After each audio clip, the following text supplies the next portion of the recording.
आज़ादी का दिन है। हिंदुस्तान के जितने भी वासी हैं सब आज़ादी का दिन मनाते हैं। 15 अगस्त को देश आज़ाद हुआ था, अंग्रेज़ों की गुलामी से हम लोग आज़ाद हुए थे और तब से लेके हर 15 अगस्त को आज़ादी का दिन पूरा हिंदुस्तान मनाता है। उसमें हम लोग शहीदों को याद करते हैं जिन्होंने अपनी जान की आहुति दी थी, अपनी जान की कुर्बानी दी थी। और सब जात, सब धर्म, हर तरह के लोगों ने अंग्रेज़ों से लड़ाई लड़ी थी। कोई एक फिरका या कोई एक मजहब के लोगों ने लड़ाई नहीं लड़ी थी। इसी को बहुत अच्छे से एक शायर ने कहा है कि सभी का खून है शामिल यहाँ की मिट्टी में, सभी का खून है शामिल यहाँ की मिट्टी में, किसी के बाप का हिंदुस्तान थोड़ी है, किसी के बाप का हिंदुस्तान थोड़ी है। ये जो कुछ लोग हैं जिनका कोई बहुत बड़ा रोल नहीं था आज़ादी के इसमें, वो अब तरह तरह की नफरत की बातें करते हैं। लेकिन गांधी जी, नेहरू जी, मौलाना अबुल कलाम आज़ाद, जो सरदार पटेल या और कोई भी जितने भी फ्रीडम फाइटर्स थे, किसी ने ये भेदभाव नहीं किया। जब हिंदू मुसलमान एक हुआ तभी अंग्रेज़ यहाँ से भागा। लेकिन आज ये नफरत फैलाई जा रही है कि साहब जिसका लिस्ट देखना हो तो जाइए, वहाँ जाके गेटवे ऑफ इंडिया बना हुआ है, शहीदों का नाम लिखा हुआ है, उसमें 65% नाम जो लिखा हुआ है शहीदों का वो है मुसलमान, 65% मुसलमान। और आज कहते हैं कि भाई तुम ये करो, तुम वो करो, हमसे सबूत मांगते हैं। लाखों उलमा कत्ल कर दिए गए और टांग दिए गए, दिल्ली से लेके मेरठ तक उनकी लाशें पड़ी थी। तो अंग्रेज़ों ने से लड़ाई मुसलमानों ने लड़ी, उलमाओं ने लड़ी। और जब गांधी जी 1917 में आए, जब गांधी जी आए वो तो अफ्रीका में थे और लड़ाई यहाँ बहादुर शाह जफर से लेके सारे लोगों की कुर्बानियाँ थी। और जब वो आए तो चंपारण नील गली वहाँ से शुरू किया और उसमें हिंदू मुसलमान सब थे। उसमें बहुत ही इम्पोर्टेंट कहानी है, उसको याद करने का है। एक बतख मियाँ थे जो सर्किट हाउस में खनसामा रहा करते थे। वो बतख मियाँ और गांधी जी ने इतना वहाँ तहरीक चला दिया कि अंग्रेज़ों को हुआ कि ये आफत को ख़त्म करना चाहिए, ये आफत रहा तो बर्बाद हो जाएगा। उसने कहा कि गांधी जी को दूध में जहर मिला के जहर दिया, कहा तो इसको मिला दो। और गांधी जी दूध पीते थे तो उनको ये दूध दे देना। इसने गांधी जी को दूध दे दिया, लेकिन उसके दिल में हुआ कि भाई एक बेकसूर आदमी मारा चला जाएगा, ये हम अच्छा काम नहीं कर रहे हैं। गांधी जी से दौड़ा हुआ आया और कहा कि ये दूध मत पीजिए, इस दूध को हमने जहर मिला दिया है इसमें, अंग्रेज़ों के कहने से। गांधी जी घबरा गए और दूध को उसने अपने ही से फेंक दिया। बिल्ली आई, किया, मर गया। तो गांधी जी तो उलट जाते उसी वक्त, लेकिन बत्तख मियाँ ने जो है उनकी जान को बचाया।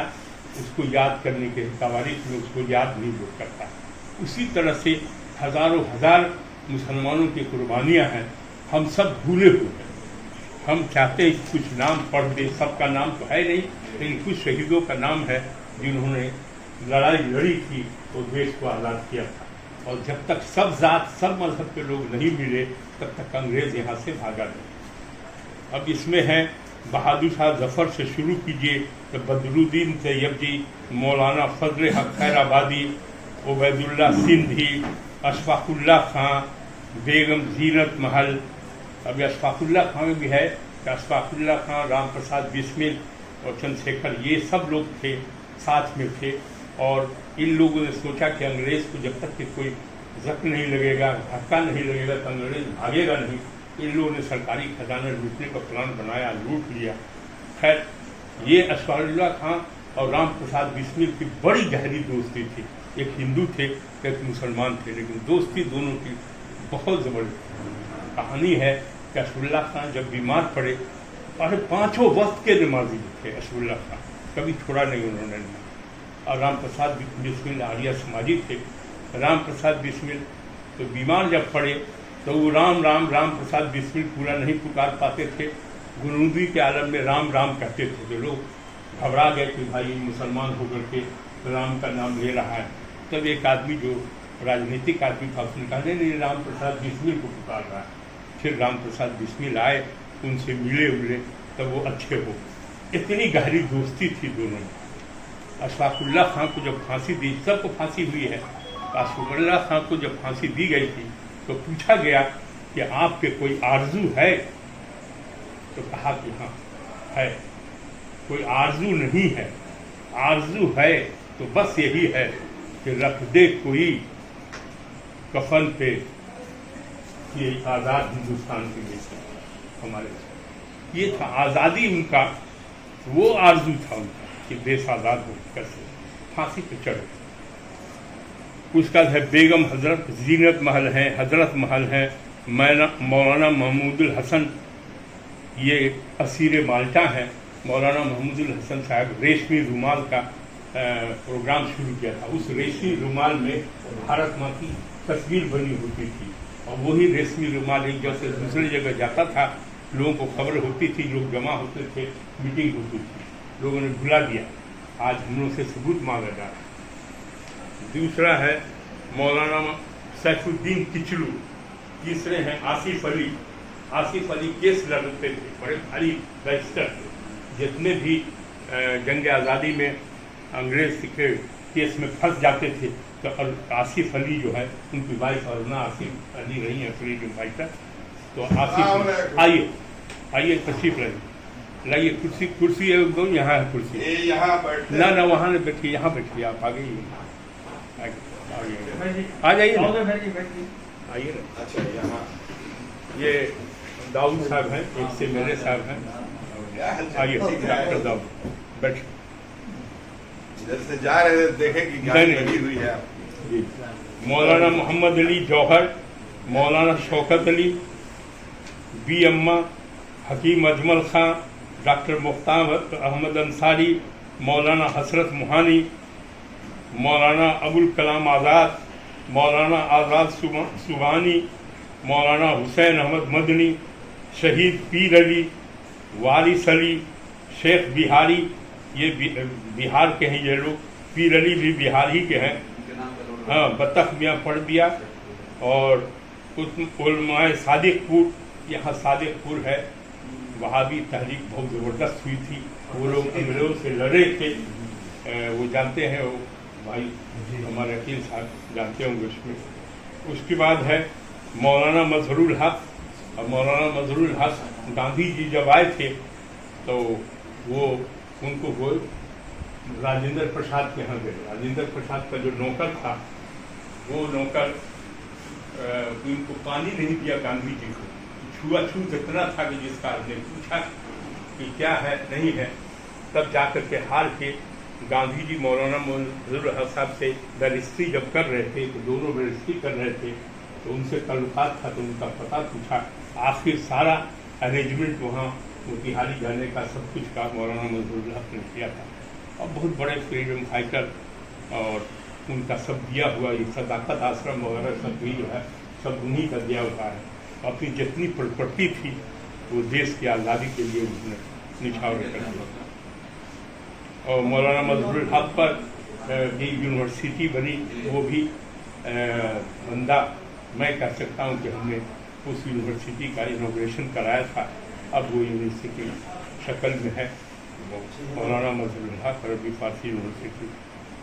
उसका दे प्रोफेसर अब्दुल बारी, यहाँ फ़ोटो भी लगी हुई है, बहुत बड़े लीडर थे। हसन इमाम, अली इमाम, इमाम बंधु थे। डॉक्टर सैयद महमूद, नाम सब जानिए, डॉक्टर मकसूर अहमद एजाजी, मौलाना मंजूर हसन एजाजी, एजाजी ब्रदर्स थे। ये लोग काफ़ी आज़ादी के जंग में जेल वुल बहुत गए। शाह जुबैर, शाह उजैर, अब्दुल कयूम अंसारी, मौलाना सज्जाद, मौलाना सफ़ी दाऊदी।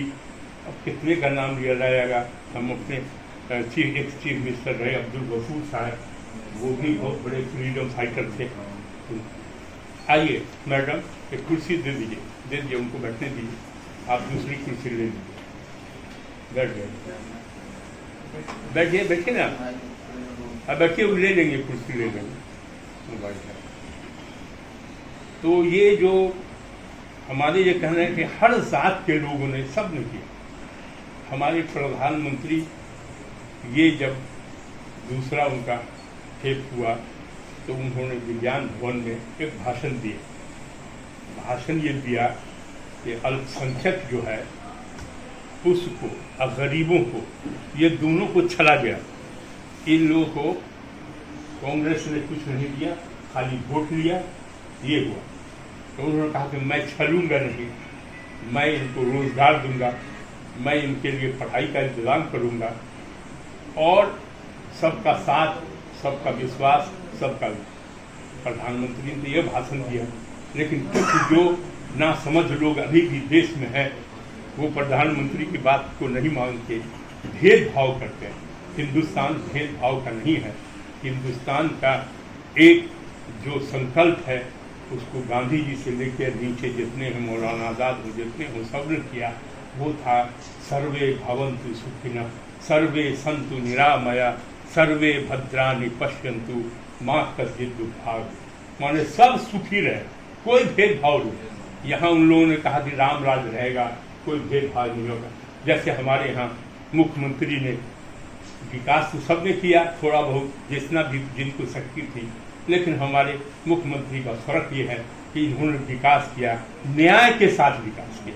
माने हर के सेक्शन को, चाहे वो छोटा हो, बड़ा हो, गरीब हो, अमीर हो, हिंदू हो, मुसलमान हो, सबका विकास किया। तो ये न्याय के साथ विकास किया। और जितना डेवलपमेंट हमारे नीतीश कुमार ने किया उतना डेवलपमेंट दूसरे लोगों ने नहीं किया जितना उनकी शक्ति थी उतना किया, लेकिन इन्होंने सबसे किया। और अभी सबसे बड़ी बात है कि माइनॉरिटीज़ के लिए, अब जैसे थोड़ा पढ़ा उन्होंने, लिखे, वो बता रहे थे कि हमने क्या क्या किया, तो उतना तो वो समझा नहीं सके, लेकिन हम ज़्यादा समझाते। सबसे बड़ा काम जो उन्होंने अभी ये किया, कि हम लोग का डिमांड था, ये सब लोग डिमांड रखने वाले थे कि भाई आप जो मुसलमान को सच्चर कमेटी ने कहा कि दलित से पिछड़ा, जब सच्चर कमेटी ने कह दिया कि मुसलमान दलित से पिछड़ा, तो हम लोग का डिमांड था कि दलित के बराबर नहीं, बराबर तो दीजिए सहूलत, तो क्या सहूलत चाहिए, तो उसमें हम लोग एजुकेशन मांगा था कि एजुकेट कर दीजिए हमारी कम्युनिटी को। तो उन्होंने एजुकेशन में मदरसा का बताया उन्होंने कि वही मुशारा मिलता है जो सरकारी स्कूल के टीचरों को मिलता है। और सुन के हैरत होगी कि बजट जो है 7 पे रिवीजन लागू कर दिया उन्होंने, जिसका नतीजा है 483 करोड़ रुपया मदरसा टीचर्स के सैलरी में लगता है। और जनरल जो हाई स्कूल है उसका अलग है। और 70 करोड़ रुपया ये उर्दू के फरोग में है, खर्चा होता है। 70 करोड़ रुपया उर्दू का डायरेक्टरेट है, उसमें लगता है। अब क्या बोलो मत भाई, और खत्म हो जाएगा दुनिया में। ये सबसे बड़ा काम है जो कि भाई जो अदर्स कास्ट के हैं, दलित हैं, उनके लिए तो स्कूल बना हुआ है, उसमें एडमिशन लेते हैं, खाते पीते हैं, अब पढ़ लेते हैं, आगे हो जाते हैं। मुसलमान के लिए नहीं है। उन्होंने हर जिले में मुसलमान का नवोदय विद्यालय जैसा वैसा एक स्कूल बनेगा। और उस स्कूल में आइए कुर्सी दे दो भाई, तो इधर से पीछे से कुर्सी दे दो, बैठो। तो